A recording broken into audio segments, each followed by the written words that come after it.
एक राज्य था माहिष्मति। वहाँ के राजा थे नृपेंद्र। उनका यश जैसे पूर्णिमा का चांद घटता और बढ़ता रहता है ना, इस तरह से उनका यश सर्वत्र चारों तरफ फैल रहा था। राजकोष, सेना, स्वर्ण, सौंदर्य, शक्ति, किसी भी वस्तु का कोई अभाव ही नहीं था। लेकिन फिर भी महाराज को एक दुख था। वो उन्हें आत्म सुख नहीं मिल रहा था, आत्म संतुष्टि नहीं मिल रही थी, आत्म शांति नहीं मिल रही थी। इस कारण महाराज दुखी रहते थे।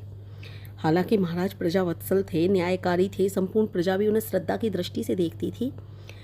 समय बीतता गया, शरीर उनका टूटने लगा था, वृद्धावस्था उन पर छाने लगी थी, शक्तियाँ उनकी घटने लगी थीं और उसके साथ ही साथ उनकी जो ये चिंता थी वो बढ़ने लगी थी। उन्हें आत्म सुख, आत्म संतुष्टि की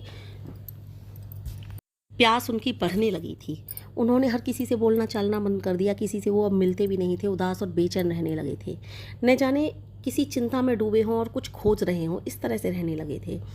एक दिन बड़े सवेरे सवेरे सम्राट राज उद्यान की ओर निकल पड़े।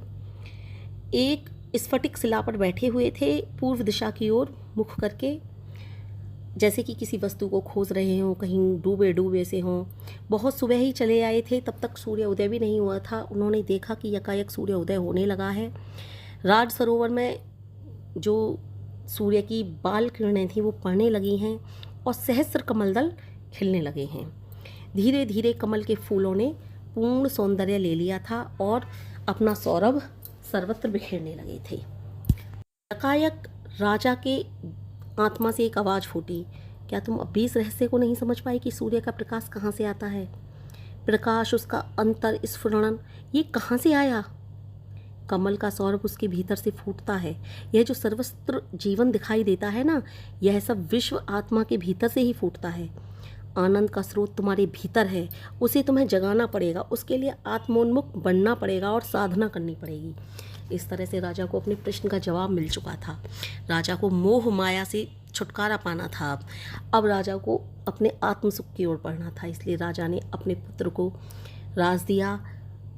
जो राजा ने अब तक, हालांकि राजा बहुत दानी शुरू से ही थे, लेकिन जो भी उनको दान पुण्य में कमी दिखाई दी, दान पुण्य किया और एक तपस्वी का वेश धारण किया और एक सन्यासी का वेश बनाकर वो इस आत्म संतुष्टि के लिए, आत्म शांति के लिए निकल पड़े और उन्होंने ध्यान किया, तप किया, जप किया और उन्हें आत्म संतुष्टि अब प्राप्त होने लगी थी। वो समझ चुके थे आत्म संतुष्टि मुझे कहीं से बाहर से प्राप्त नहीं होगी जब तक मैं अपने अंदर नहीं झांकूंगा, अपने भीतर नहीं पहचानूंगा वह ईश्वर कहाँ बैठा हुआ है, तब ही मुझे आत्म संतुष्टि प्राप्त होगी। इस तरह से राजा के प्रश्नों का जवाब मिल चुका था और राजा अब जब तब ध्यान द्वारा आत्म संतुष्टि की खोज कर रहे थे, आत्म तृप्ति की खोज कर रहे थे।